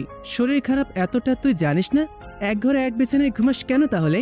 আরে, এতগুলো ওষুধ কিনে নিয়েছি ওর জন্য, একটাও খেয়েছে কি? বারবার ওষুধ খাওয়ার কথা বলে ঝগড়া শুরু হয়। সমস্যা কি ছিল? আরে বলতো, আমার ঘুরতেছে, হাঁটতে পারতেছি না। ও আচ্ছা, এখন ডাক্তার দেখানোর ব্যবস্থা করবে। আমার তো ভাবিকে দেখে কিছু সুবিধার মনে হচ্ছে না। এখানে কোনো প্রাইভেটভাবে ডাক্তার আছে যাকে দেখানো যাবে? জানলে বল, আমি নিয়ে যাই। এক কাজ করি, আমরা ওরে নিয়ে যাই, আগে ওখান থেকে জেনে নিব। আর আঙ্কেল আন্টিকে তো আবার জানাতে হবে। ঠিক আছে। আদিল সকালকে কোলে নেওয়ার আগে আরেকবার মাথায় হাত দিয়ে বলে, শুনছো সকাল? হুম। আবার গলা জড়িয়ে ধরো। সকাল কথা না বলে বাধ্য মেয়ের মতো গলা জড়িয়ে ধরে রইল। সকালকে আদিল কুলে তুলে নিয়ে আদিল হাঁটতে থাকে। পেছনে সকালে আসতেছে। লিফটে উঠে একটু নামিয়ে দাঁড় করায়। তবুও আদিলের গলা জড়িয়ে ধরে ক্লান্ত হয়ে যাচ্ছে। আদিল বেশ বুঝতে পারছে এর শরীর বেশি খারাপের দিকে যাচ্ছে। আদিল একটা প্রাইভেট ক্লিনিকে গিয়ে সকালকে ভর্তি করে। ভর্তি করার কিছুক্ষণের মধ্যে ডক্টর এসে কিছু রিপোর্ট দিয়ে যায়। আপনাদের এখানে রিপোর্ট করা যাবে নাকি? বাইরে থেকে করতে হবে? আপনি নিচে থেকে করে আনেন, তাহলেই হবে। আদিল সকালকে নিয়ে নিচে যায়। 207 নম্বর রুমে গিয়ে সিপিইউ করানোর জন্য রুমে নিয়ে যায়। পরে তন্ময়দের উদ্দেশ্য করে বলে, প্রায় সন্ধ্যা লেগে গেছে, তুই স্বামীদের বাসায় দিয়ে বাসায় যা। তুই একে একে সব করতে পারবি না, আমি আছি। আর আমি স্বামীদের এখান থেকে গাড়িতে উঠিয়ে দিচ্ছি, সমস্যা নাই। তুই ভাবির সাথে থাক, আমি ওদের সাথে আসতেছি। ঠিক আছে, আর ফোন নিয়ে যা, কিছু টাকা তুলে আন। তন্ময় মানিব্যাগ থেকে 3000 টাকা বের করে দিয়ে বলে, এটা রাখ, তুই পরে আমারে দিয়ে দিস। রোগীর সাথে কে আছে? জি, আমি। কাগজ দেন। আদিল নার্সের হাতে কাগজ দিয়ে তন্ময়ের থেকে টাকা নেয়। তন্ময় সৌমিদের নিয়ে বাইরে চলে যায়। তন্ময় একে একে 5টা রিপোর্ট করে, সিপিইউ, সিবিসি, ব্লাড টেস্ট সহ আরও 3টে। কিছুক্ষণের মধ্যে আদিল সব পরীক্ষা করে ডক্টরের সাথে দেখা করলে ডক্টর আদিলকে বলে, আপনার রোগীকে ভর্তি করে রক্ত দেন, 6 ব্যাগ রক্ত দিতে হবে, তারপর যা বলার বলবো। ঠিক আছে।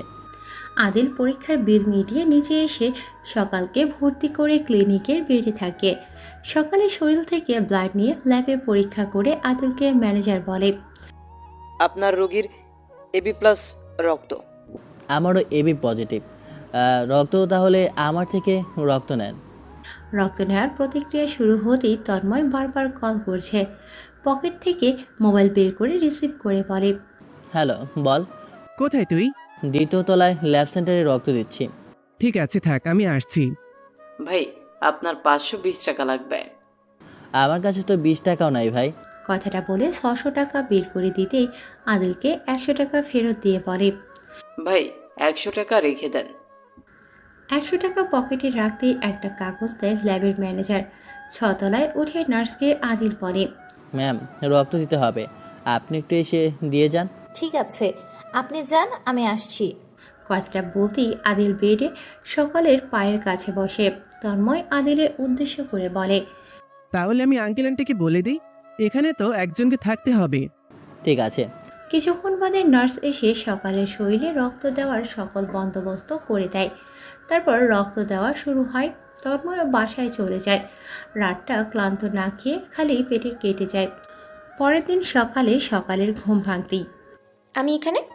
আমরা এখানে হলিডে পার করতে আসিনি, আমরা এখন হাসপাতালে। 1000বার বলেছি ওষুধ খান, ওষুধ খান, ওষুধ না খাওয়ার ফল এটা। এখন 6 ব্যাগ রক্ত নিতে হবে। সালমানকে ফোন দি, ওর সাথে একটু কথা বলবো। আদিল কিছু না বলে বাইরে চলে আসে। অঘুমন্ত চোখগুলো ঘুমানোর জন্য বারবার বন্ধ হচ্ছে। তন্ময় আবার কেবিনে ঢোকার আগে সকাল আর তার বিএফের কথা শুনতে পায়। যাবে কি যাবে না ভাবতে ভাবতে পকেটে হাত দিয়ে ইয়ারফোন পায়। তখনই ইয়ারফোন লাগিয়ে এদিক সেদিক না তাকিয়ে সোজা হাঁটতে থাকে ওয়াশরুমের দিকে। সকাল কথা বলতে বলতে আর চোখে আদিলের দিকে তাকাতে থাকে, কিন্তু আদিল কোনো দিকেই তাকায় না, বরং ওয়াশরুমে গিয়ে ফ্রেশ হয়ে বাইরে আসতেই বাবার কল দেখে ফোন থেকে ইয়ারফোন খুলে কানে দেয়। হ্যাঁ বাবা, বলেন। কি হয়েছে বৌমার? এই তো সুস্থ হয়ে গেছে কলেজ থেকে, রক্ত চলছে শরীরে এখন। হো আচ্ছা, কোন হসপিটালে আছো এখন? পপুলারে। ঠিক আছে, আমরা আসতেছি। আর ওর আব্বুদেরও খবর দিয়ে দিও, কাল তাড়াহুড়োর সময় আমি কল দিতে পারিনি। আমি শোনা মাত্রই কল করে দিয়েছি, ওরাও আসতেছে আমাদের সাথেই। ঠিক আছে, আর আসার সময় খাবার কিছু নিয়ে আসেন। আচ্ছা। কল কেটে ভিতরে ঢুকতে দেখি সকাল আমার দিকে তাকিয়ে আছে। আব্বুরা আসতেছে। ও আচ্ছা, আমার কি হয়েছিল? কলেজে অজ্ঞান হয়ে পড়ে গিয়েছিলেন, আর এরপরে আপনার স্টুডেন্টরা আপনাকে এখানে ভর্তি করে, আর পরে আমায় খবর দিলে আমি আসি। কিন্তু হাতে ক্যানেলা কেন? এখানে আসা প্রতিটা রোগীর হাতে ক্যানেলা দেওয়া হয়, শুধু আপনি না। আর আপনার রক্ত দেওয়া হয়েছে শরীরে, তাই ক্যানেলা দেওয়া। রক্ত কে দিল? আমি। ধন্যবাদ। হয়েছে, আর এত ফর্মালিটি দেখাতে হবে না, এখন অনেক বেজে গেছে। আপনি বসেন, আমি নাস্তা নিয়ে আসি।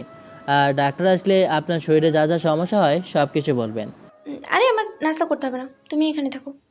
সকালের সাথে 2-1 কথা নিয়ে দুষ্টুমি করতেছি বেশ কিছুক্ষণ ধরে। হঠাৎ তন্ময়ের সাথে বাবাকে দেখে সকাল বলে, আপু আসেন। আদিল বেড থেকে উঠে দাঁড়ায়। শুরু হলো ড্যামনামি করা। সকালের ড্যামনামি দেখে বাবা বলে, গিয়ে নাম কেটে দিয়ে আসো, বাসায় গিয়ে রক্ত দিবে না? আরে বাবা, রোজ ডাক্তার দেখাতে হবে, রোজ রক্ত দিতে হবে, এত ঝামেলা বাসায় থেকে হবে না। এখনও আজকের রক্তের ম্যানেজই হয়নি। ন্যাকা কান্না করে বলে, আমি এখানে থাকবো না আব্বু, বাসায় যাব। মনটায় চেয়ে থাপড়ায় অজ্ঞান করে ফেলি। আদিল, বাইরে চল। চল। আদিল আর তন্ময় বের হয়ে ব্যালকনিতে দাঁড়িয়ে বলে, রক্তের ব্যবস্থা আমি করে দিচ্ছি। কলেজে একটু খোঁজ নিয়ে দেখ, এবি পজিটিভের রক্ত পাওয়া যায় নাকি। ওকে। তন্ময় পকেট থেকে মোবাইল বের করে কার সাথে যেন কথা বলে, তারপর বলে, চিন্তার কোনো কারণ নেই, 6 ব্যাগ রক্তের ম্যানেজ হয়ে গেছে। তাহলে আর কি, চল নিচে গিয়ে কিছু খেয়ে আসি। ভেতরে গিয়ে তন্ময় অবাক দৃষ্টিতে সকালের দিকে তাকিয়ে আছে। এসব আবার কি হচ্ছে? আপনি এখনই হাঁটাহাঁটি করছেন কেন? মাথা করে পড়ে যাবেন। কিছু হবে না। সব জানতা ফটিক চান। তুমি কিছু খেয়ে নাও বাবা, গত রাতে রক্ত দেওয়ার পর তো মনে হয়নি কিছু খাওনি। ঠিক আছে, তুই খেয়ে নে না মা। আমি পরে খাবো না হয়, আমি একটু নিচে যাচ্ছি, রক্তের ম্যানেজ করে আসি। ততক্ষণে আপনারা এটা খেয়াল রাখবেন উনি যেন বেড থেকে না নামে।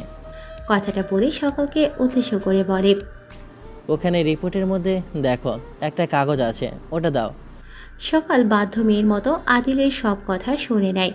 রিপোর্ট থেকে কাগজ বের করে আদিলকে দিতেই আদিল তন্ময়কে নিয়ে নিচে চলে যায়। যেতে যেতে বলে, কাউকে আজ আসতে বল। শাওন আসতেছে? আচ্ছা। তন্ময় আর আদিল হোটেলে গিয়ে কিছু খেয়ে নিয়ে শাওনের জন্য কিছু ফল নেয়। শাওন কয়েক মুহূর্ত বাইক নিয়ে চলে আসে। রিসিভ করার জন্য ওরা নিচেই ছিল। শাওন ওদেরকে দেখে বলে, এই তন্ময়, তন্ময়, ওই যে চলে আসছে। নিয়ে আয়। শাওনের কাছে তন্ময় আসতে বলে, গাড়ি কই রাখবো? আমার গাড়ি ওখানে আছে, ওর পাশে রেখে তালা মেরে আসিস। শাওনের পেছনে রাফিকে দেখে বলে, আরে কেমন আছো তুমি? কই আদিল কই? ওইখানে আছে, চল। আদিলের কাছে নিয়ে আসতেই আদিলকে দেখে বলে, খুব ভালো বলে হাসপাতালে আছে, এর থেকে বেশি ভালো হলে কবরে থাকতো। আরে ইয়ার, রাগ করিস না, চল। আর ইয়ার বিরক্ত লেগে যায়। শাওনকে নিয়ে ল্যাবে গিয়ে রক্ত নিয়ে ফল দিয়ে তন্ময় বলে, এগুলো খাবি, রক্ত বাড়বে। আবার রাতে গিয়ে হ্যান্ডেল মারিস না, খবরদার। আরে শালা, আমারে কি তোর লুচ্চা মনে হয়? আদিলরা হাসতে হাসতে লিফটে গিয়ে 6 তলায় গিয়ে নার্সকে ডেকে বেডে যায়। আঙ্কেল, আসসালামু আলাইকুম। ওই বেডে গিয়ে একটু শুয়ে থাক, ভালো লাগবে তোর, আর ফল খা। আরে না, আমি খাবো না। ম্যাডাম, আসসালামু আলাইকুম। ওয়ালাইকুম আসসালাম। কেমন আছেন? এখন একটু ভালো। রক্ত কি তুমি দিছো? জি ম্যাডাম, এই নেন আপনার জন্য ফল। আরে না, আমার ফল লাগবে না, তুমি খাও। আর ওখানে গিয়ে রেস্ট নাও। আচ্ছা সত্য একটা কথা বলো তো, রক্ত নিলে শরীরের মধ্যে কেমন লাগে? ফ্রেশ, তবে 7 দিন মতো একটু শরীর ক্লান্ত থাকবে। ভালো মন্দ খেলে আবার ঠিক হয়ে যাবে। ও আচ্ছা, রেস্ট নাও। শাওন ফলগুলো জোর করেই দিল। আদিল এসে বলে, বাথরুম আর কিছু খেলে খেয়ে নাও, নয়তো পরে ঝামেলা হবে। আম্মু বাথরুমে নিয়ে চলো তো আমায়। কথাটা বলতেই সকালের আম্মু সকালকে ধরে বাথরুমে যায়। সকলে বসে আছে। সময় পার হয়ে যায় এভাবে 7 দিন।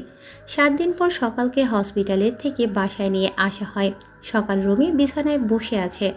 সকাল আদিলকে জিজ্ঞেস করে, রক্ত দিয়ে সারা রাত কিভাবে জেগেছিলে? কোনো কিছুর দায়িত্ব নিলে সেটা পূরণ করতে হয়, তার জন্য। পিচ্ছি বলে আবার দায়িত্ব বোঝে? এখন এত কথা না বলে ওষুধগুলো খেয়ে নেন। আচ্ছা তুমি কি কখনো রিলেশন করো নাই? করেছিলাম, সে এখন অন্য কারোর বউ। এত কথা না বলে ওষুধ খান। আচ্ছা মনে করো আমাদের ডিভোর্স হয়ে গেল, তখন যদি আমি তোমার কাছে আসতে চাই তাহলে কি ফেরত নেবা? আচ্ছা, আপনার বিয়ে যদি অন্য কারোর সাথে রিলেশন করে, আপনার সাথে চিট করে, আপনি হঠাৎ একদিন জানতে পারলেন, তখন কি তার প্রতি সেই বিশ্বাস আর ভালোবাসা আর মায়া থাকবে তার প্রতি? না, তা থাকবে কি করে, কারণ মানুষটা আমার সাথে বেইমানি করেছে। আমার উত্তরটা পেয়ে গেছেন। আচ্ছা তোমার তার সাথে রিলেশন হয়েছিল কি করে? সে পরে জানবে, এখন ওষুধ খেয়ে নেন। আমি যাব অফিসে, কাজ আছে আমার। আরে বাইরে বৃষ্টি পড়তেছে, এর মাঝে কি ভিজে ভিজে অফিসে যাবা? তার থেকে ভালো নুডলস রেঁধে আনো, আমি আর তুমি বসে বসে খেতে খেতে গল্প করি। আম্মুকে বলেন। আরে তুমি যাও না কেন? এখন তোমার জিএফ যদি বলতো তাহলে নিশ্চয়ই যেতে। কখনো না, কারণ আমার জিএফ সব রান্না করতে পারতো। সরি, এই জিএফ। তোমাদের প্রথম মিট কেমন হয়েছিল, কিভাবে আর কোথায় হয়েছিল? আমাদের রিলেশনশিপে 4 মাস পূরণ হতে আমি একদিন মনে মনে ঠিক করলাম তার সাথে দেখা করব। সেও বলল দেখা করবে। তো আমি তখন আব্বুর থেকে 1000 টাকা নেই, মিথ্যা বলে বললাম যে কলেজে লাগবে। তারপর? আমার কাছে আরও 1000 টাকা ছিল, এই মোট 2000 টাকা। রুম থেকে বের হওয়ার আগে আম্মুকে বলেছিলাম আজ তন্ময়দের বাসা থেকে যাব, ওদের বাড়িতে অনুষ্ঠান আছে। আপনি জানেন, আমার আব্বু আম্মু আমাকে অনেক বিশ্বাস করতো। বাসা থেকে বের হয়ে তন্ময়কে কল করলাম। তন্ময়কে কল করতে কল রিসিভ করে। তন্ময়, কোথায় তুই? বাইক নিয়ে বের হ, কুমিল্লা যাব। পাগল হলি নাকি? আরে বেটা বের হ, নয়তো বাইক দে আমায়, আমি চালিয়ে যাব। আমি যাব, কিন্তু আম্মুকে কি বলবো? বল বল আজ রাতে আমাদের বাসায় থেকে যাবে, কারণ আমাদের বাড়িতে অনুষ্ঠান। ওকে, কনফার্ম হলে জানাচ্ছি। আদিলের গল্প শোনার মাঝে সকাল আগ্রহের সহিত প্রশ্ন করে, আচ্ছা তাহলে তোমরা কখন বেরোলে?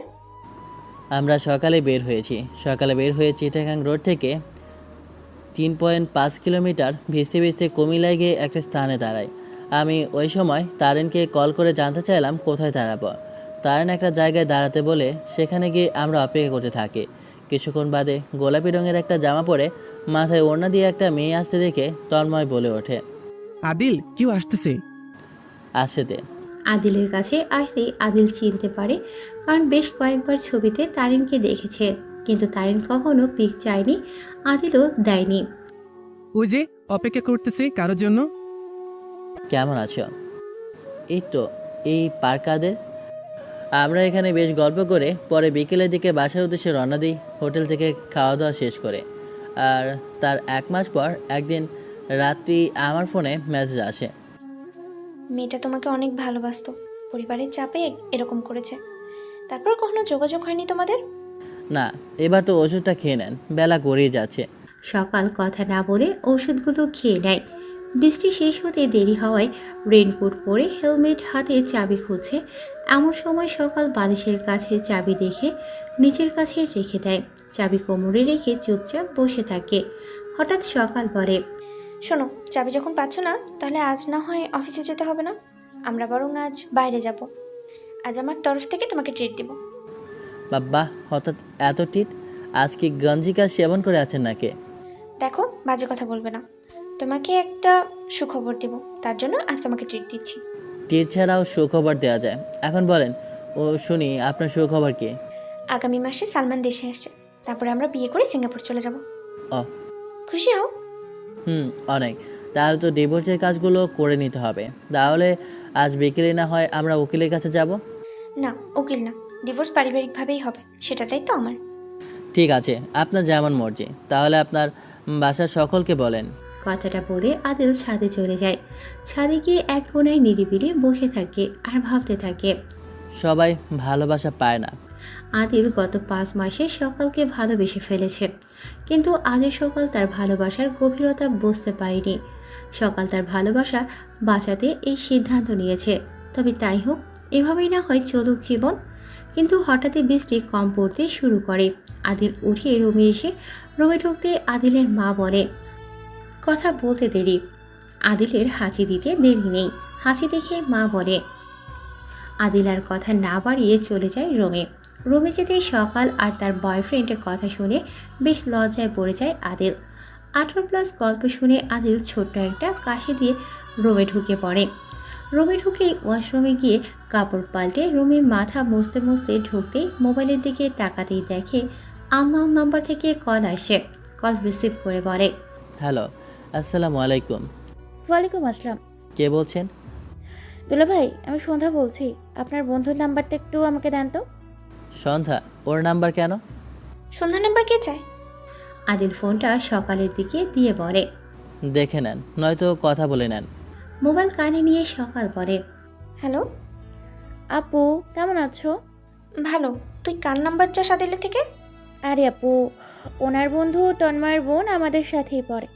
ওর সাথে কথা বলার জন্য ওদের বাসার নাম্বার চাচ্ছে, কিন্তু দুলা ভাইকে বলো নাম্বার দিতে।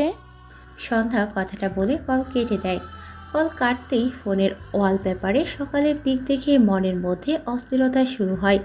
আদিল হঠাৎ রুমে আসতেই সকাল বলে ওঠে, কার নাম্বার চাইছে তার নাম্বারটা সন্ধ্যাকে দিয়ে দাও। ওকে। আদিলকে ফোন দিয়ে সকাল মনে মনে বলে, আদিলের ওয়ালপেপারে আমার পিক কেন? তাহলে ও কি আমাকে ভালোবাসে নাকি? আমার মায়া পড়ে গেছে? আদিল নাম্বার দেওয়া শেষ হতেই সকাল বলে, আচ্ছা, তোমার কোনো ডায়েরি নেই তোমার কাছে? ডায়েরি? আছে। কেন, কি করবেন? চাইলে আমি নতুন একটা ডায়েরি এনে দিতে পারি। আর আমার লেখা সব ডায়েরিগুলো ওই টেবিলের তাকে রাখা আছে। ঠিক আছে। আদিল বাইরে চলে যায়। 2 দিন পরে আমাদের বাড়িতে সকালের পরিবার আর আমার পরিবার এক হয়। সকলের সামনে আমি আর সকাল দাঁড়িয়ে আছে মাথা নিচু করে। হঠাৎই বাবা বলে, কি হয়েছে তোমাদের মাঝে? দেখুন, ওর কোনো দোষ নেই। আমি ওর সাথে আর কোনো সংসার করবো না। আমি ওকে ডিভোর্স দিতে চাই। সেটা কেন? আমি একজনকে ভালোবাসি, সেটা তুমিও জানো বাবা। আমি ওর সাথেই সংসার করব। আর কালও দেশে আসছে, এই জন্য আজ আমি সব কিছু স্পষ্টভাবে বলে দিলাম। আমার মনে হয় না ওনাকে আর এ বিষয়ে কোনো ফোর্স করা উচিত। আর তাছাড়া আমরা যেভাবে থাকি সেটা কোনো স্বামী স্ত্রীর সম্পর্ক না। মনে হয় আমরা 2 পৃথিবী, 2 জন মানুষ এক ঘরে এক ছাদের নিচে থাকি। উনি যখন ডিভোর্স চায় তাহলে সেটাই হোক, তাতে ওনার ভালোই হবে। আদিলের চোখে পানির ফোঁটা টপ টপ করে ফ্লোরে পড়ছে। মাথা নিচু করেই কথাগুলো বলছে আদিল। আঙ্কেল, বাদ দেন না। মানুষের হাত বাঁধা যায়, পা বাঁধা যায়, মন কখনো বাঁধা যায় না। একবার ওনার মন যখন চেয়েছে ওনার ডিভোর্স নেওয়ার প্রয়োজন, তখন আপনারা আর আমাকে বা তাকে বোঝানোর বৃথা চেষ্টা করে কী লাভ? আদিলের বাবা মুখে হাত দিয়ে ছেলের দিকে একবার তাকায় আর ফ্লোরে তাকাচ্ছে। বুঝতে পারছে ছেলের মন ভেঙে যাচ্ছে, কিন্তু যে পাখি থাকতে চায় না তাকে জোর করে রাখা যায় না। আদিলের বাবা বহুক্ষণ বাদে মুখ খুলে বলে, ঠিক আছে, কাল তাহলে আমরা ডিভোর্স পেপার সাইন করে দিব, কিন্তু তোমাকে সাইন করে দিতে বা ডকুমেন্ট করে দিতে হবে যে পরবর্তীতে তুমি কোনো প্রকার মামলা করতে পারবে না। আমি রাজি। তো বন্ধু, বেআইনের সম্পর্কটা ঠিক হলো না, তবে বন্ধুত্বটা টিকিয়ে রাখি, কেমন? হুম। সকালের বাবা আদিলের বাবাকে জড়িয়ে ধরে কেঁদে দেয়। সকলের ফাঁক এড়িয়ে আদিল আর তন্ময় ছাদে চলে যায়। ছাদে গিয়ে ছাদের দরজা বন্ধ করে দেয়। বন্ধ করে তন্ময় সিগারেট বের করে আদিলকে দেয় আর বলে, চিন্তা করিস না, সব ঠিক হয়ে যাবে। আরে না। আদিলের মনের ব্যথা মনে রেখে হাসি মুখে সিগারেট খেতে থাকে। সকালে যথানিয়মে ডিভোর্স হয়ে যায় আদিলের। আদিল সাইন করে সবার সামনে থেকে চলে আসে। সারাদিন কাজে ব্যস্ত থাকলেও বিছানায় শুয়ে থাকলে আদিল মুখে বালিশ চাপা রেখে খুব কান্না করে। ঘর থেকে মাঝে মাঝে বের হয় না। সকাল পরের দিন জামাকাপড় গুছিয়ে চলতে থাকে সবার সামনে দিয়ে। এমন সময় তার বাবা বলে, শোনো, আজকের পর ওই মেয়ের বাড়ির সাথে তোমার আর কোনো সম্পর্ক রইল না। ভেবে নিও, তোমার পরিবারের সকলের রোড অ্যাক্সিডেন্টে মারা গেছে। সকাল কথাগুলো শুনে বেরিয়ে যায়, বাড়ি যায়। তার ঠিক 1 বছর পর খুব কষ্ট করে আদিল একজন ভালো মানের গায়ক হয়ে ওঠে। নিজের কলেজে কনসার্টে প্রিন্সিপাল স্যার আদিলকে সহ তার ব্র্যান্ড পার্টিকে নিমন্ত্রণ করে। আদিলও রাজি হয়। কলেজ থেকে বেরোতেই সন্ধ্যার কল পেয়ে তন্ময় একগাল হাসি দিয়ে বলে, দোস্ত 1 মিনিট খাড়া, আমি আসতেছি। ঠিক আছে, তাড়াতাড়ি আয়। আদিল গাড়ির সামনে দাঁড়িয়ে পকেট থেকে সিগারেট বের করে জ্বালিয়ে টানতে থাকে। হঠাৎ দূর থেকে একটা ভদ্র মহিলাকে দেখে তন্ময় মাথা নিচু করে রইল। ভদ্রমহিলা কয়েকবার তাকালেও আদিল মাথা নিচু করে থাকে। মহিলা চলে যেতেই তন্ময় এসে বলে, কিরে, এভাবে আছিস কেন? না, হঠাৎ একটা চেনা মুখ দেখলাম, মনে হলো আর কি। কনসার্টের দিন বিকেলে আদিল সহ সকলে তাদের রুমে বসতে দেওয়া হয়েছে। আদিল দাঁড়িয়ে দাঁড়িয়ে সকলের সাথে কথা বলছে। এমন সময় কেউ একজন এসে আদিলকে জড়িয়ে ধরে। আদিল হাত উঁচু করে একটু মুখ ঝুঁকিয়ে হাতের ইশারায় বলে, সরা সরা। ম্যাডাম সরে আসেন, আসেন। এক প্রকার টেনে নিয়ে যায়। আদিল তন্ময়কে ছাড়া সকলকে বাইরে যেতে বলে। সকলে গেলে আদিল বলে, মিসেস সালমা ম্যাডাম কেমন আছেন? আমি ভালো আছি, তবে আমি মিসেস নই, মিস। তবে আমাকে এভাবে জড়িয়ে ধরার কারণ কি? তোমার সাথে অনেক অন্যায় করেছি আমি, আমায় ক্ষমা করে দিও প্লিজ। সে অনেক আগেই করে দিয়েছি। তুমি আমাকে কি তোমার ঘরে বউ করে নিবা আবার? ছেড়ে দেওয়া নারী আর ফেলে দেওয়া থুতো কখনোই চলতে নেই, এতে সমাজ নষ্ট বলে। ও। তবে হ্যাঁ, সেদিনকার না বলা কথাগুলো আজ বলি। আমি আপনাকে তখন ভালোবেসেছিলাম, আর সেই ভালোবাসা আপনার চোখে পড়েনি। মিথ্যে মায়, মিথ্যে ভালোবাসায় মুগ্ধ হয়েছিলেন আপনি। বিবাহিত এক ছেলেকে ভালোবেসেছিলেন, যে কিনা রোজ রাতে গাঁজা মদ খেয়ে বউকে পেটায়। আপনি আমার মনে তখন ছিলেন, এখন উঠে গেছেন। So good bye. ঠিক এই পুরো গল্পটাই আজ আদিল মঞ্চে বলল। তন্ময় পাশ থেকে এসে মাইক নিয়ে বলে, আপনারা যারা ওর গল্প জানতে চেয়েছিলেন সেটা তো জেনেছেন, এখন না হয় গানের দিকে যান। গান শেষ করে আদিল আর সকাল দুজন দুদিকে যায়। ভাগ্য কখনো কখনো আপনাকে অতীতকে ফিরে পেতে দেয়, কিন্তু কখনো কখনো ছেড়ে দিতে হয়। তাই পুরুষ তার শখের নারীকে একবার তার মন থেকে তুলে দিলে কখনো মনে জায়গা দেয় না। এটা মেয়েরাও করে। সো প্রিয়, আর যে আপনাকে যত্ন নেয় তাকে যত্ন নিতে শেখেন, কারণ যত্ন নেওয়া মানুষগুলো ছেড়ে যায় না। তো কেমন লাগলো গল্পটা অবশ্যই জানাবেন, আর গল্পটা এখানে শেষ করছি।